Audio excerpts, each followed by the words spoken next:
안녕하십니까? 하늘님교회 신성호 목사입니다.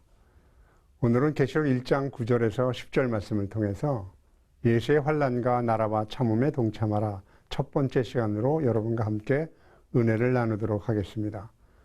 본문 계시록 1장 9절에서 10절 말씀을 봉독해 드립니다.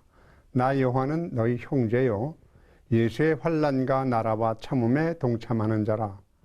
하나님의 말씀과 예수를 증언하였으므로 말미암아 밤모라 하는 섬에 있었더니 주의 날에 내가 성령에 감동되어 내 뒤에서 나는 나팔 소리 같은 큰 음성을 들으니.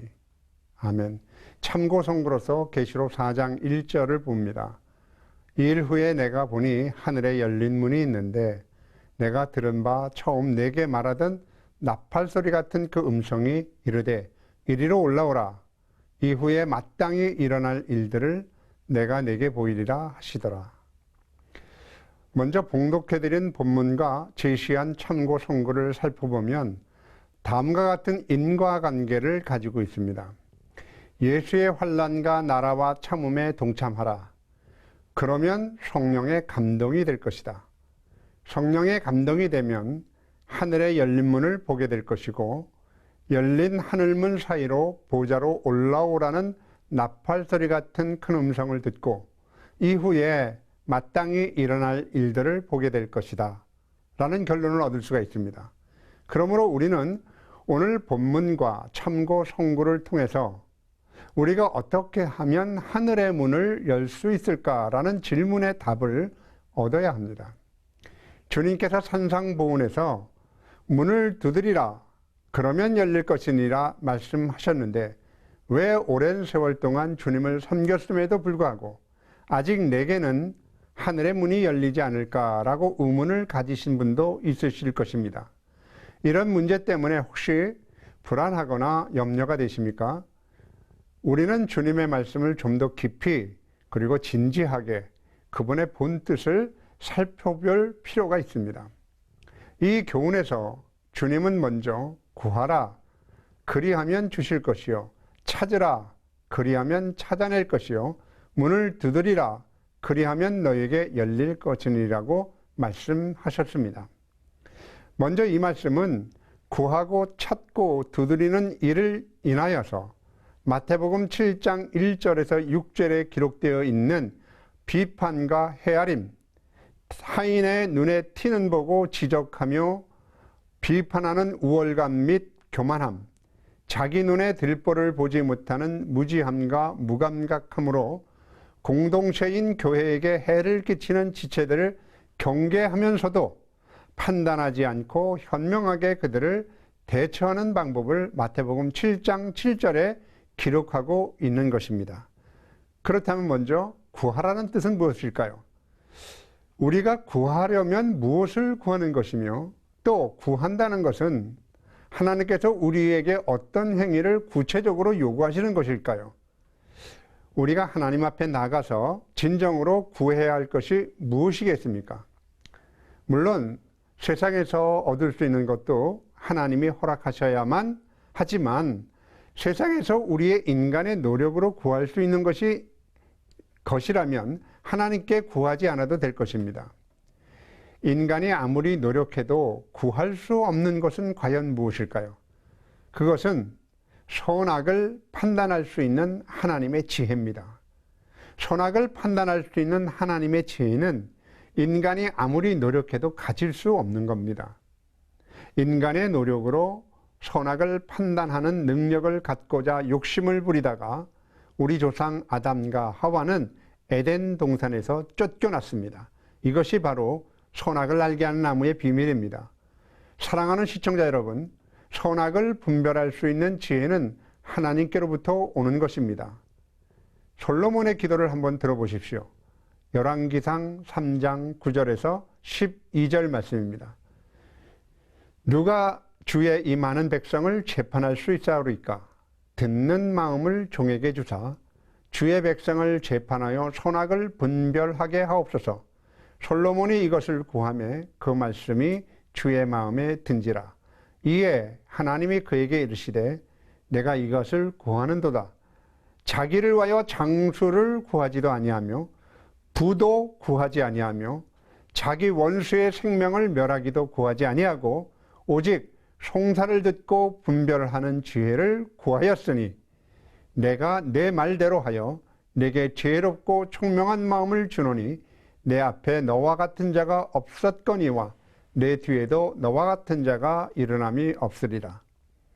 솔로몬이 이 세상에서 선악을 판단할 수 있는 지혜를 얻을 수 있다면 하나님께 기도하지는 않았을 겁니다. 이 세상에서 인간의 노력으로 선악을 판단할 수 있는 지혜를 얻을 수 없기에 솔로몬은 하늘의 하나님께 지혜를 구한 것입니다. 따라서 자연스럽게 여기서 우리는 해답을 얻을 수가 있습니다. 구하는 것은 하나님의 지혜를 구해야 하는 겁니다. 구하는 행위는 기도의 행위를 의미하는 것입니다. 다음 선고를 기억해 주시기 바랍니다. 야고보서 1장 5절입니다. 너희 중에 누구든지 지혜가 부족하거든 모든 사람에게 후히 주시고 꾸짖지 않은 하나님께 구하라. 그리하면 주시리라. 아멘. 찾으라 라는 뜻은 무슨 뜻일까요? 도대체 무엇을 찾아야 하는 겁니까? 선악을 판단할 수 있는 지혜를 가지신 분은 오직 창조주 하나님뿐이시니 하나님을 찾아야 합니다. 인간 가운데 그 누구도 선악을 분명하고 확실히 판단할 수 있는 자는 아무도 없습니다. 인간의 판단은 항상 오류가 있고 항상 부족합니다. 세상을 보십시오. 지금 이 세상은 선을 악하다 하며 악을 선하다고 하며 단 것을 쓴 것으로 삼고 쓴 것을 단 것으로 삼며 광명을 흑암으로 삼고 흑암을 광명으로 삼는 어그러지고 거스리는 혼탁한 세상입니다. 이 가운데서 무엇이 선이며 무엇이 악인지를 분별하는 지혜가 없이는 혼돈하고 공허한 이 세상에서 우리의 모든 노력은 헛될 것입니다. 그러므로 사랑하는 시청자 여러분, 그 무엇보다도 선하신 하나님을 찾으십시오. 그분만이 모든 선악을 판단할 수 있는 지혜를 갖고 계십니다. 다음 선고를 기억해 보십시오. 이사야서 55장 6절에서 7절입니다. 너희는 여호와를 만날 만한 때에 찾으라. 가까이 계실 때 그를 부르라. 악인은 그 길을 불의한 자는 그 생각을 버리고 여호와께로 돌아오라. 그리하면 그가 긍휼히 여기시리라. 우리 하나님께로 돌아오라. 그가 너그럽게 용서하시리라. 아멘. 이제 이번엔 두드리라는 말을 한번 생각해 보도록 하겠습니다. 무엇을 두드려야 하는 겁니까? 선악을 판단할 수 있는 유일하신 분은 오직 하나님 한 분뿐이십니다.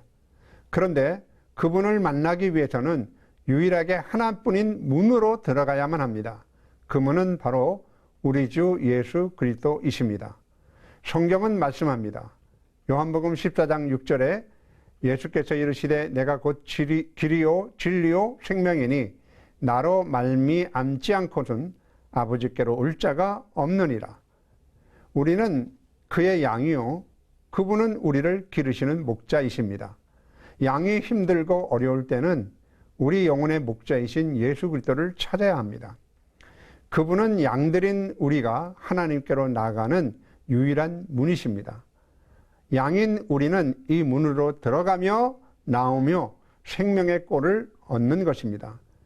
양의 문으로 들어가며 나오며 생명의 교제가 이루어지는 것이죠. 요한복음 10장 7절에는 그러므로 예수께서 다시 이르시되 내가 진실로 진실로 너희에게 말하노니 나는 양의 문이라 라고 말씀하셨습니다.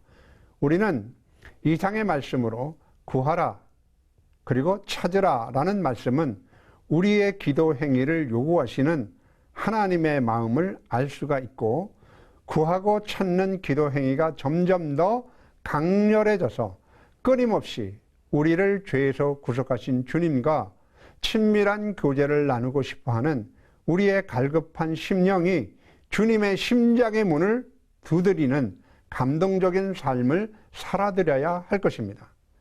그러므로 두드리라는 주님의 명령은 문을 열고 들어가 생명의 식탁에서 친밀하고 끊임없는 교제를 우리에게 요구하시는 것입니다. 그러므로 이제 우리는 지난주 강의해드린 마지막 부분을 기억하지 않을 수 없습니다. 하나님께서는 모든 사람에게 과거를 돌아볼 수 있는 눈은 주셨지만 미래를 볼 수 있는 눈은 주시지 않았습니다.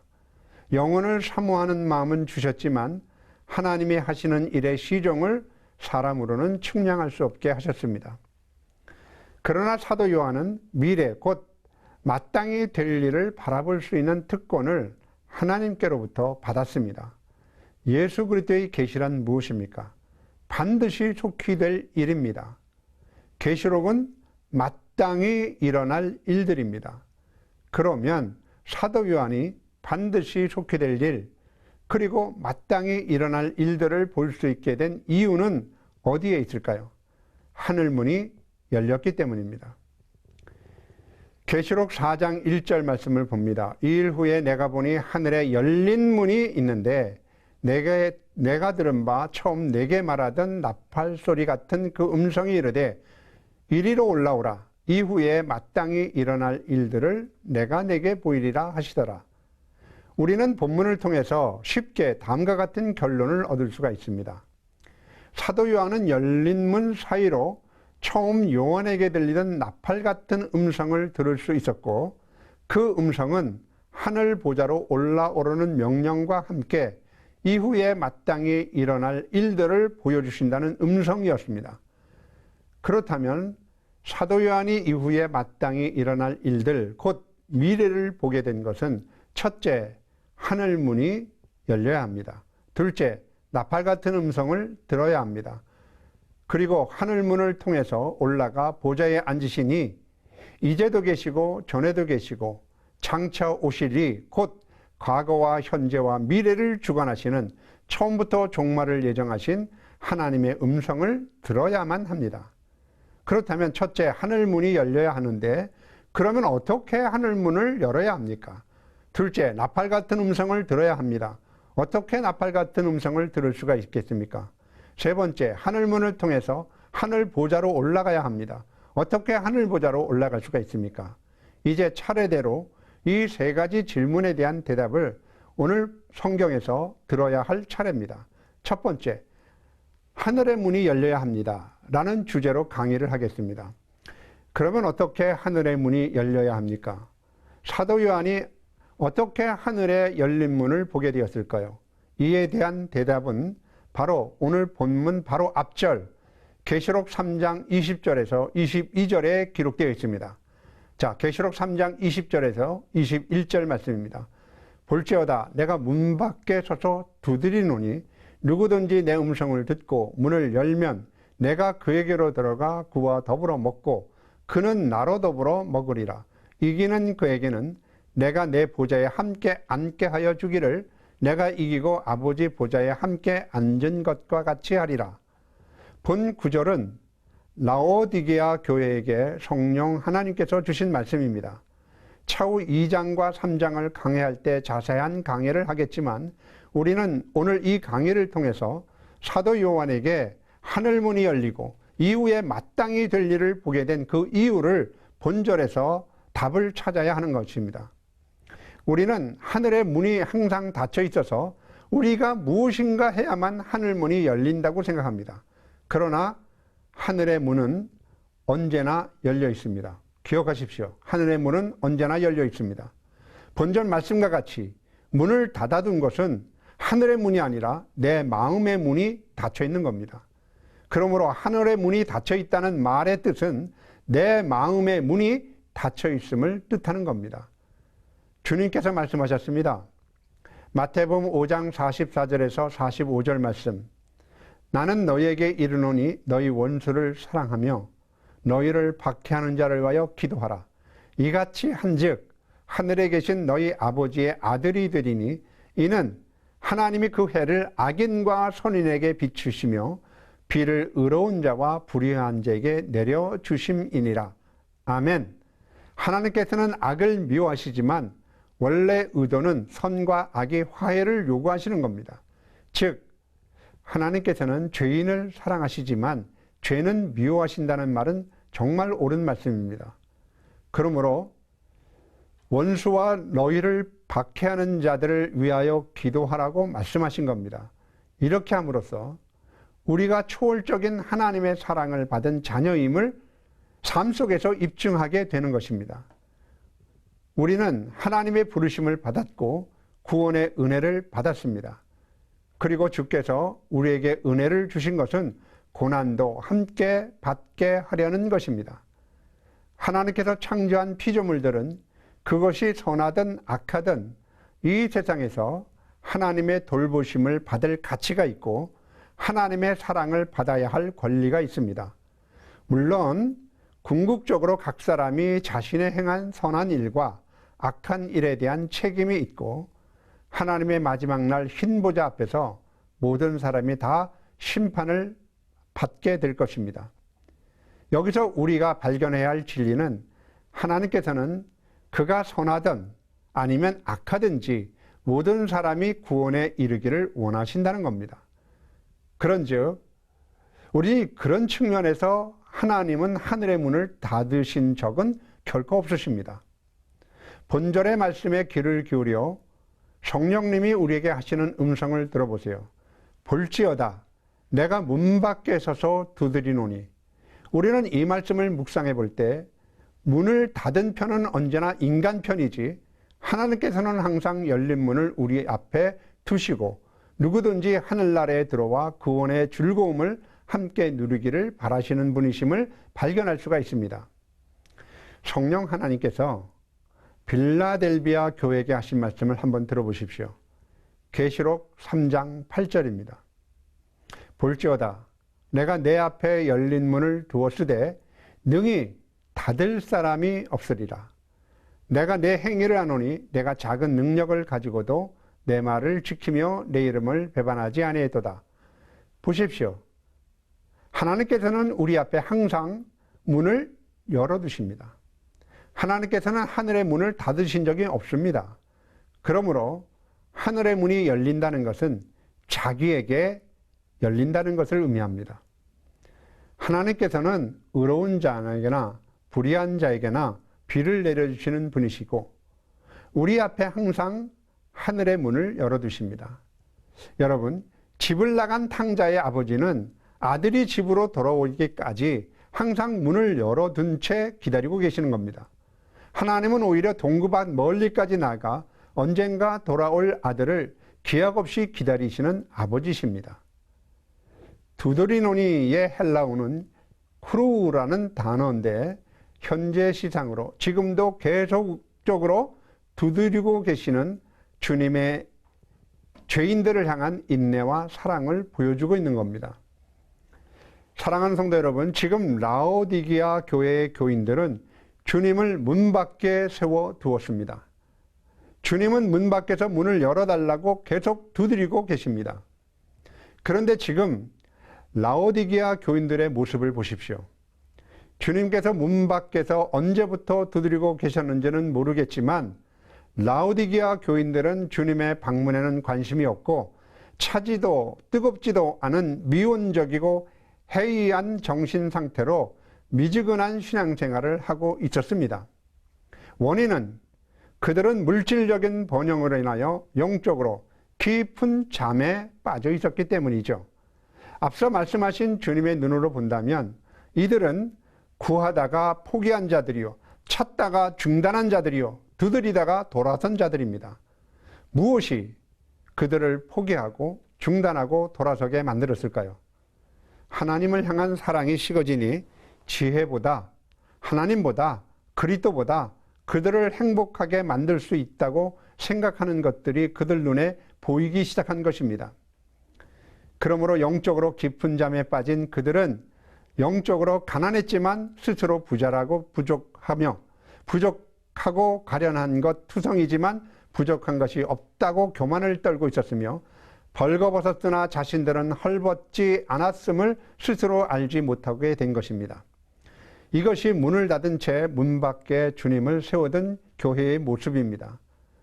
그들은 영적인 무관심과 세상적인 자기 만족에 빠졌고 영적인 빈곤함과 헐벗음으로 인한 영혼의 곤고한 상태를 보지 못하고 있는 것이죠.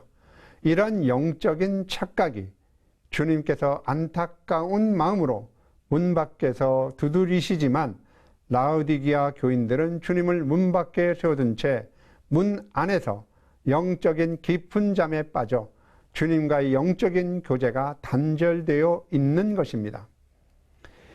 그러면 우리는 깊은 잠에 빠져 있는 교회의 모습을 우리가 살펴보아야 합니다. 라오디게아 교회의 교인들은 영적인 깊은 잠에 빠져 있었습니다. 그렇지 않고서야 문을 열어달라고 두드리는 주님을 문 밖에 세워두지는 않았을 것입니다. 문을 두드리는 주님을 문 밖에 세워둔 채 문 안에서 무엇을 하고 있기에 신랑이신 주님이 오신 줄도 모르고 문을 두드리는 소리도 듣지 못하고 있었을까요? 무엇으로 이 광경을 설명할 수가 있겠습니까? 주님의 신부인 교회가 영적인 깊은 잠에 빠져 있었기 때문입니다. 교회의 모습으로 볼 때 신랑을 문 밖에 세워둔 채 잠들어 있는 신부의 모습은 잠자는 성도, 그리고 쉽게 잠드는 교회의 모습을 보여주고 있는 것입니다. 사랑하는 성도 여러분, 어느 시대이든지 교회는 또는 성도는 이처럼 쉽게 영적인 깊은 잠에 빠질 수가 있습니다. 그리고 교회사가 이것을 증명합니다. 잠시 깨어나 활발하게 주님을 섬길 수도 있지만 언젠간 그랬냐는 뜻이 열심과 헌신은 사라지고 불평과 불만, 나태와 침륜에서 헤어나지 못한 채 쉽게 잠들어 버리는 것이 우리들의 모습입니다. 그러나 이스라엘을 지키시는 하나님은 졸지도 않으시고 주무시지도 않으시는 분이시기에 어느 시대에도 하나님이 사랑하는 자들을 완전히 잠에 빠져 있도록 내버려 두신 적은 없으십니다. 라오디게아 교회의 성도들처럼 우리들은 깊이 잠들 때가 있지만 하나님께서는 깊은 잠에 빠진 성도들을 복음으로 흔들어 깨우십니다. 이러한 영적인 상태를 솔로몬이 이미 구약에 예언한 바가 있습니다. 아가서 5장 2절입니다. 내가 잘지라도 마음은 깨어있는데 나의 사랑하는 자들의 소리가 들리는구나.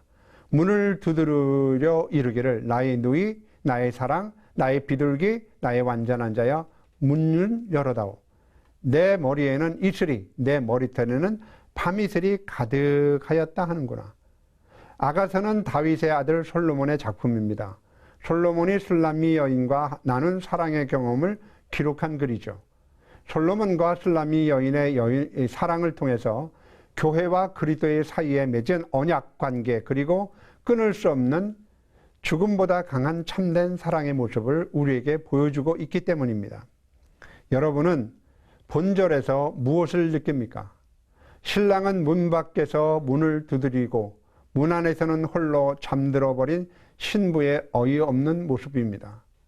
이 신부의 모습이 주님이 지적하신 라오디게아 교회의 모습이고 우리 각 신자의 한 사람 한 사람의 모습이기도 하고 보다 더 확대해 보면 현재 우리 조국의 교회의 부끄러운 현실이기도 합니다. 결국 영적인 깊은 잠에 빠진 라오디게아 교회의 모습이 주님을 문 밖에 세워두고 있는 것입니다. 계시록 3장 15절에서 20절 말씀을 봉독해 드립니다. 내가 내 행위를 아노니 내가 차지도 아니하고 뜨겁지도 아니하도다. 내가 차든지 뜨겁든지 하기를 원하노라. 내가 이같이 미지근하여 뜨겁지도 아니하고 차지도 아니하니 내 입에서 너를 토하여 내치리라. 내가 말하기를 나는 부자라 부여하여 부족한 것이 없다고 하나 내 곤고한 것과 가련한 것과 가난한 것과 눈먼 것과 벌거벗은 것을 알지 못하는도다. 내가 너를 권하노니 내게서 불로 연단한 금을 사서 부요하게 하고 흰옷을 사서 입어 벌거벗은 수치를 보이지 않게 하고 안역을 사서 눈에 발라보게 하라. 무릇 내가 사랑하는 자를 책망하여 징계하노니 그러므로 내가 열심을 내라. 회개하라. 볼지어다 내가 문 밖에 서서 두드리노니 누구든지 내 음성을 듣고 문을 열면 내가 그에게로 들어가 그와 더불어 먹고 그는 나로 더불어 먹으리라. 아멘. 라오디게아 교회가 영적으로 잠든 모습을 성령 하나님은 봉독해 드린 말씀과 같이 지적하신 것입니다. 사랑하는 성도 여러분, 이제 그러면 우린 다음 시간에는 성령 하나님께서 지적한 내용들을 살펴보면서 영적인 깊은 잠에서 깨어나 문 밖에 세우던 주님을 문을 열고 영접할 수 있게 되는지에 대해서 알아보도록 하겠습니다. 감사합니다.